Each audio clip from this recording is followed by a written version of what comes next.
What do you know? What do you know? The birds and the bees got wise to the light. What do you know? So they took to the trees and took to the skies. What do you know? On top of the chain and safe from the rain. What do you know? What you know about the ways of the underside? What do you know? Bought a hot shot cat from a North Van Guinea. What do you know? Cause they're hip to the bull and hip to the light. What do you know? And he up with your ass cause you ain't got a penny. What do you know? What you know about the ways on the underside? What do you know? Got a hot shot cat from a North Van Guinea. What do you know? Hang it up with your ass cause you ain't got a penny. What do you know? Dropping bombs from above, cut you all down to size. What do you know? Cause I hip to the ball and they hip to the rise. What do you know? Yeah, the streets rose in two perfect waves in the night. What do you know? Crashes on my left and one on my right. It's all fire and brimstone, baby, so let's go outside. What do you know? It's all fire and brimstone, baby. I got my brand new pistol, baby. What do you know? Got a hot shot cat from a North Van Guinea. What do you know? Hang it up with your ass cause you ain't got a penny. What do you know? Dropping bombs from above, cut you all down to size. What do you know? Cause I hip to the ball and they hip to the rise. And they hip to the rise.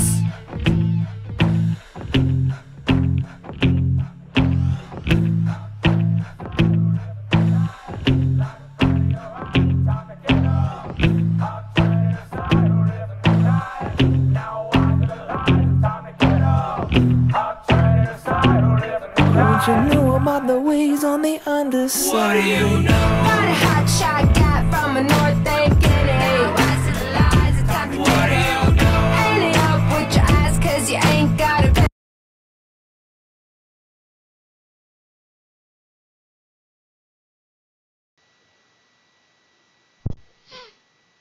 Hey, how's it going, everybody?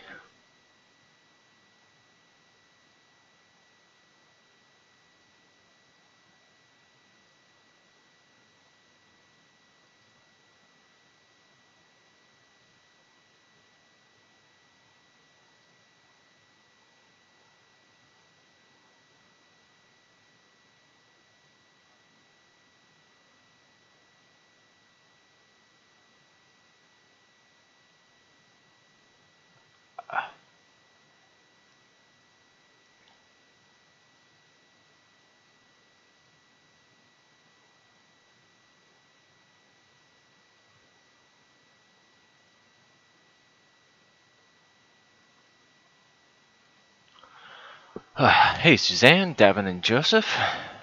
Thanks for coming.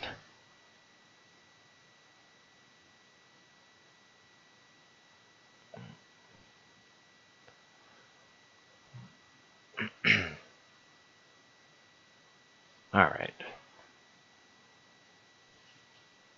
Yeah, no, it's nice to have people in the chat. I don't mind doing it when it's just me, but it's kind of boring, and it usually goes much faster. And I prefer I like taking my time with this stuff. So,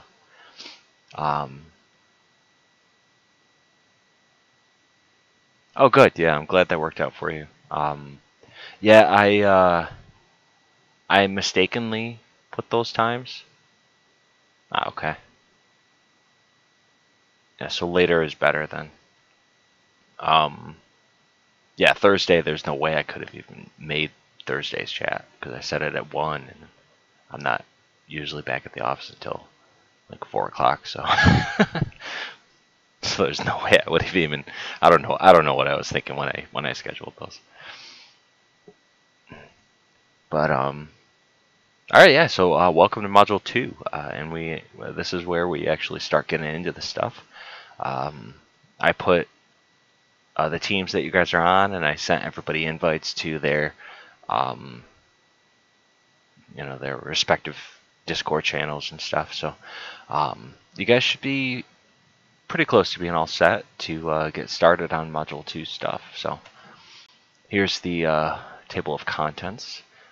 Readings and resources, DB, project log, software requirements, producer, and course game, which we've kind of already established the course game, so I'm just going to kind of keep working on it, essentially. So, reading and video, textbook, the game production handbook, chapters 3 and 7. And the video, Git repository, Bitbucket source tree, GUI tutorial. Now, there's that tutorial, and I'm also going to be posting my own Bitbucket tutorials on the announcements section, so you guys will have access to those as well. I'll be honest, I haven't actually watched this video, but I know mine pretty much covers everything you'll need to know for the process. So, if you're unfamiliar. All right. Discussion board. Describe your strengths and or prior experience. Essential for a producer. So you want to talk about the producer role, project methodologies such as agile development, things like that, and sorry about that. I know I'm getting off track here. We put in an offer for a house yesterday, and we just received word that our offer was accepted. So that's that's really exciting. Get back to it though. So yes, talk about the role of a producer. Thanks, guys. Thanks very much. Appreciate it. God, I can't even think straight right now. I'm so excited about that. Yeah, so producer role, project methodologies, all this stuff is in your reading. And Google's always a fantastic resource. Just make sure, if you use external resources and you paraphrase or quote or things like that, just make sure you're doing some sort of citation. I'm not picky. It doesn't have to be, MLA or APA. I'm not even sure what SNHU uses, honestly. Just as long as you're referencing where you got the information from. It could be the browser link. I'm not, like I said, I'm not picky about that. I'd rather you guys focus on game development here and not that stuff. That's just something required by SNHU that I have to tell you guys to do, and it's more for you guys. It's to protect you, because I get alerts when things are copy and pasted from websites and things like that, and oh, thank you, Happy Little Liberal. that name is awesome. Oh, why'd you get rid of the message?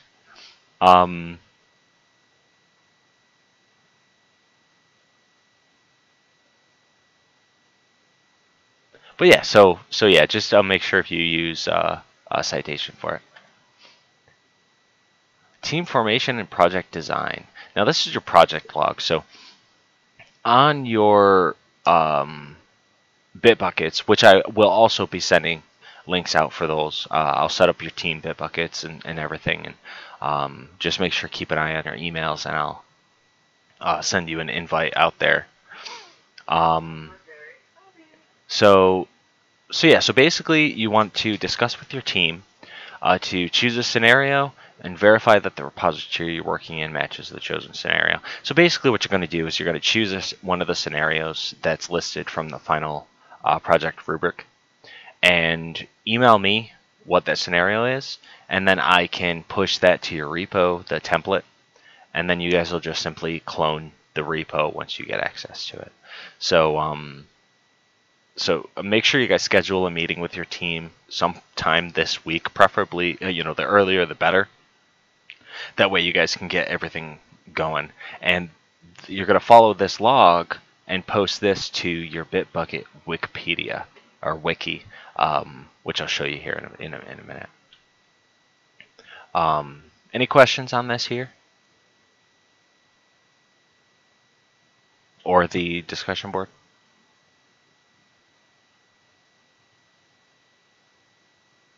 All right, good deal.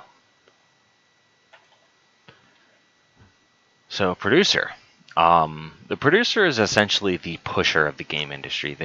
They're the ones that manage all of the technical stuff. You know, like well, not technical, because that's more the technical director, but the people stuff. You know, making sure everything is meeting deadlines. They manage the project methodology, and make sure kind of keep everyone accountable for what they have to do, and overall manage the people aspects of it. So here are some project methodologies. We have Agile, Scrum, Waterfall, and CPM, Critical Path Method. For this course, I deeply recommend, you know, the Agile kind of Scrum methodology. This has worked the best in the past that I've noticed for teams. Other teams have used the Waterfall method, and while Waterfall is good, it's much better for long-term projects. But an Agile Scrum is kind of quick weekly sprints, and each weekend kind of devote some time for testing and things like that. And they've really come out with some extraordinary games, honestly. Maybe next chat I'll get their permission first, and I'll play a few of the games that I've received from teams in this course to kind of give you an idea of what people are capable of doing in this course. So,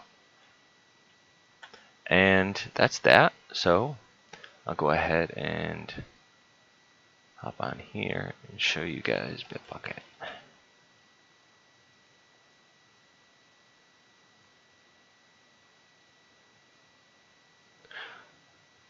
Oh, I gotta log in. Really? Has it been that long?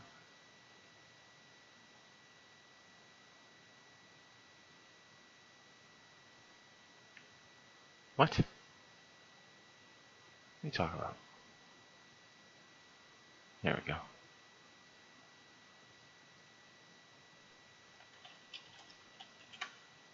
Saying my password's incorrect. But it wasn't. Okay. So here I gotta clean it out, but here is the Bitbucket kind of main interface. When you first log in, you'll have a list of all the repositories that you're a part of. So, geez, I have a lot on here. Oh, come on. Okay, let me find mine here.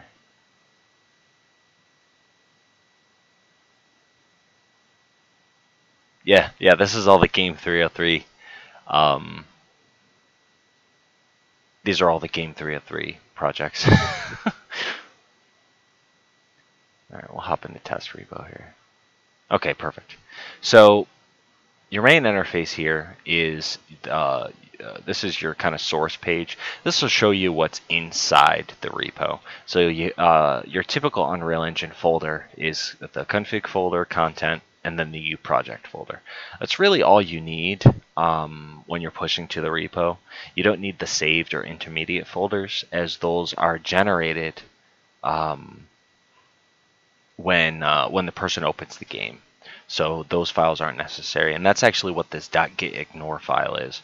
It's this file here is pre-programmed, like it has some kind of a code in there, I guess you could call it, where it tells Git to ignore certain files and folders. Now, there's also the issues tracker, which is absolutely fantastic. It's a great way to assign tasks to individuals. Other teams have used this for their actual tasks and not necessarily reporting bugs.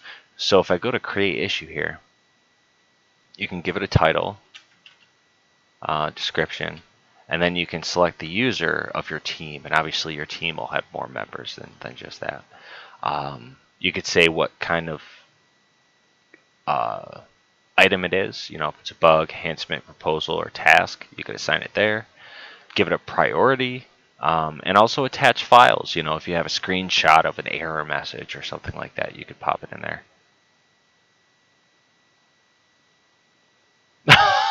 Oh, that's okay. I'm sorry. I'm sorry you missed that. Yeah, now again, I'm sorry for the time change too. I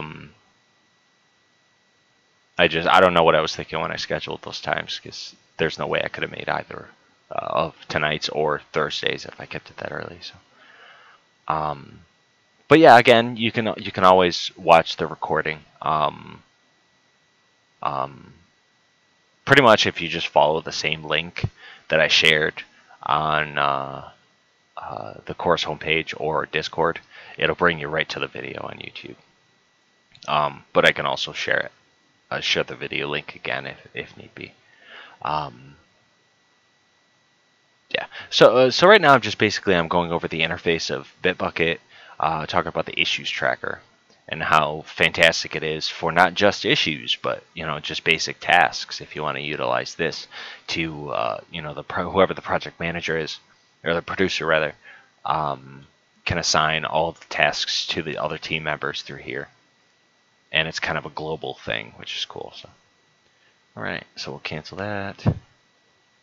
Now your project log is going to be put in here, and this is the wiki. So basically, what you do is what I recommend is writing up the project log in like Microsoft Word or something like that, just so you can have that reference for spelling and stuff. Unless you guys use like Grammarly. Grammarly is awesome, by the way. I recommend it. But yeah, so you just go ahead, create a page, give it a title. Now there's a specific title each one should be. So, so this says Module 2 Project Plan. It'll specify what you should call it in the rubric. So make sure to look at that. And then here's where all your content will be. So I'm just going to name this that just for now. I don't know if this is actually what it's called. So again, make sure to check your rubrics for that. So we'll go ahead and save. And now what's really cool, okay, so here's my wiki. So if I go here, click on the home page, click edit, and if I do bracket,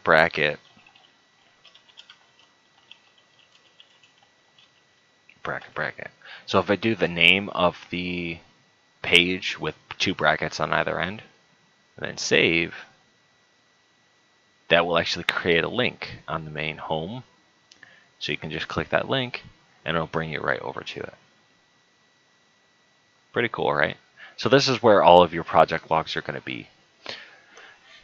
Now, one thing that I've been doing in the past, which students have seemed to like, and I kind of like it as well, is one person is in charge of posting the project logs. And that person usually is the producer.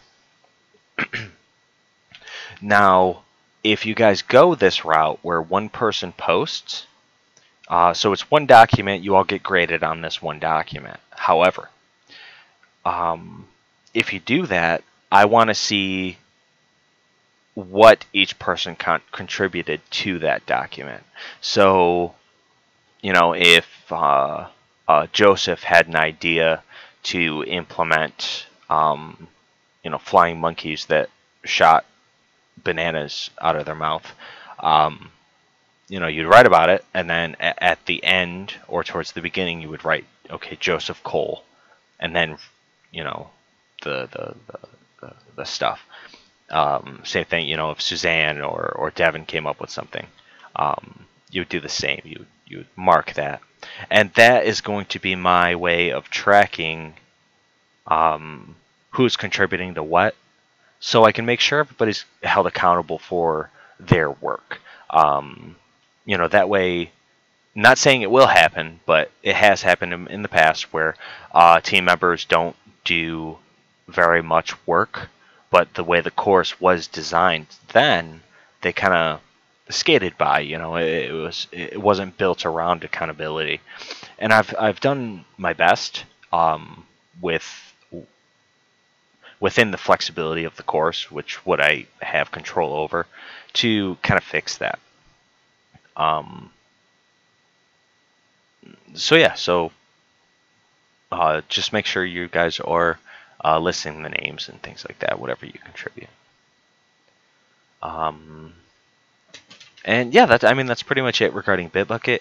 The videos, like I said before, will go into a little more detail regarding that. So, okay.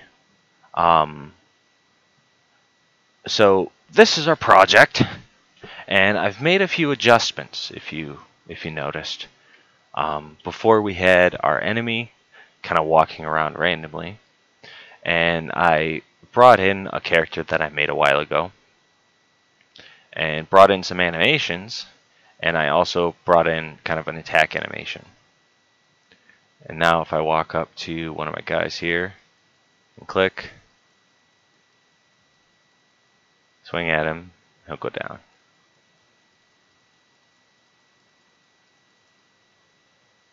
And it's a little buggy, it's not perfect. But you can go. Obviously there's no weapon in the character's hand that I'm using, so it makes it look a little funny, but it works.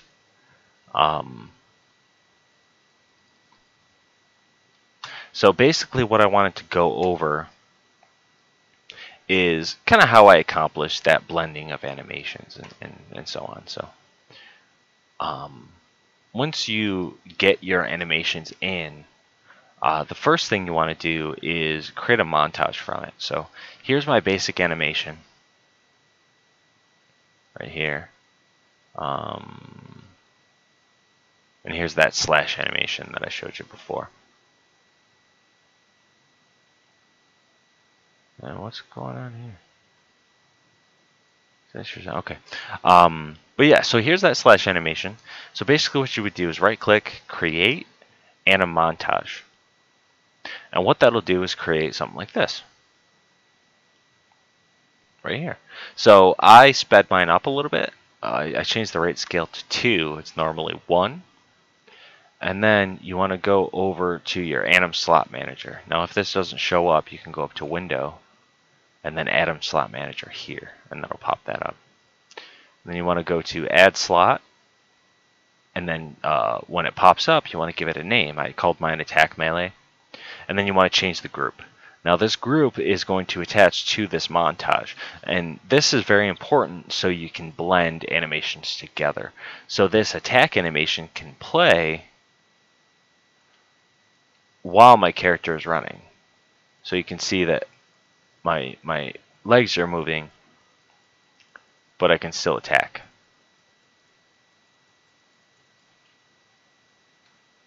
So that's how you set up your montage.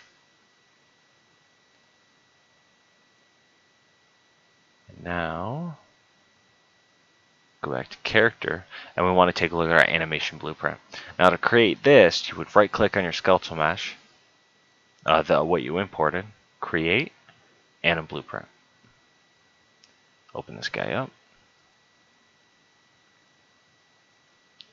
And this is pretty much the meat of what you want to do for blending layers.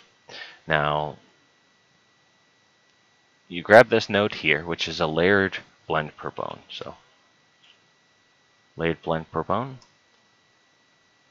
Click in here. You want to add an array element. Drop these arrows down. So basically, it'll look like this once you add an array element. So you add one, and then you want to give it a bone name. so you get this bone name from the skeleton. So if I look, you have spine 1 and spine 2. These are really the main ones for when you're doing a swing animation, but you want the legs to animate normally. You would blend between this bone.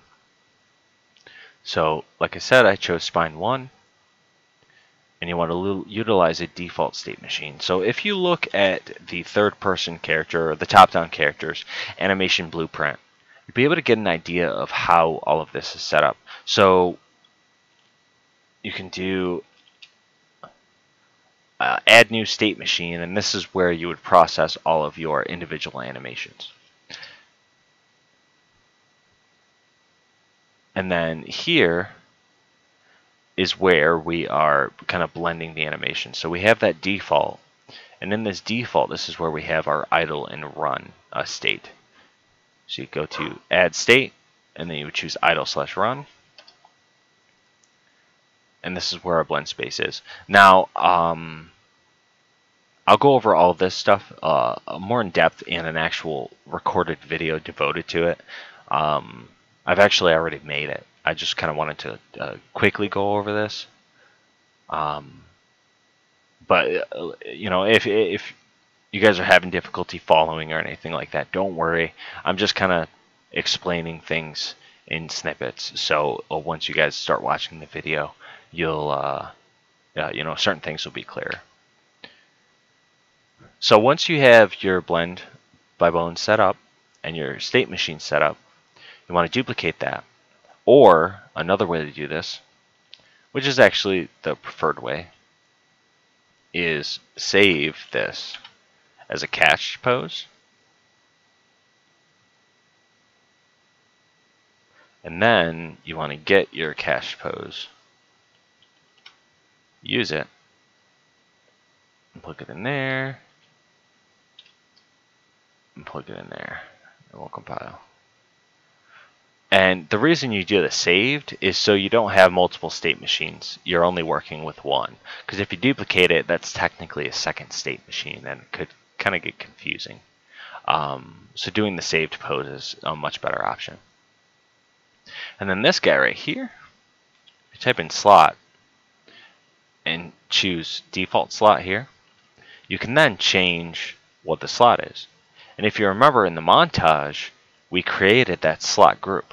So now you can just click the drop down and change it to attack melee. Plug that into final animation pose. And now you have a blending between these two animations. And as long as you have your spine 1 set up here, you'll be able to attack while moving.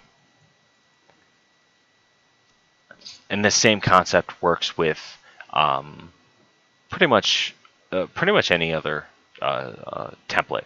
You know, the first person one, you can do it with as well, third person, so on.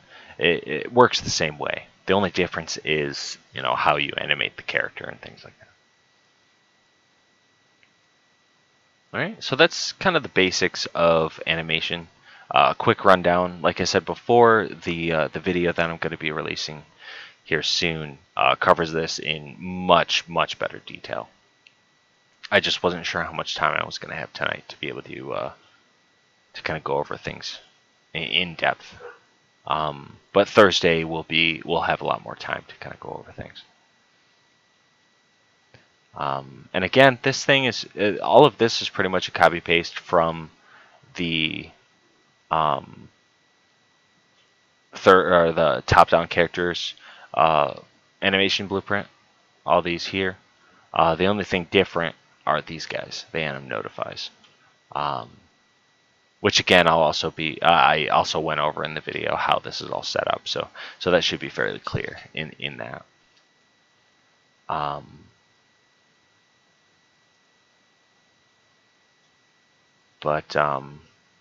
So yeah, so actually in that case, if there are no questions or anything like that, or any specific things, I think I may end the chat early, if everybody's okay with that, and we'll kind of pick up on Thursday, I'll make sure to post that video, and we'll pick up on Thursday, kind of adding new things, and I'll go over the AI damage, and we'll fix up a few of the bugs that's going on. So.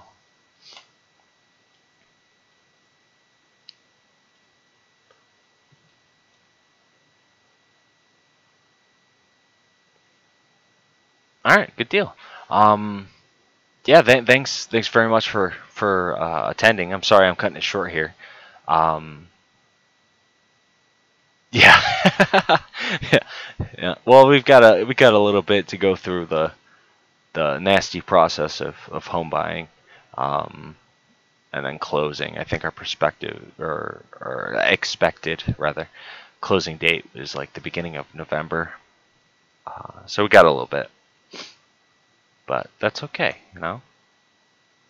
I'm good with that. Just lets you know we're getting the house. That's all. But all right, lady and gents, thank you very much for attending. And I will talk to you guys in class or in the next one. No problem. Have a good night.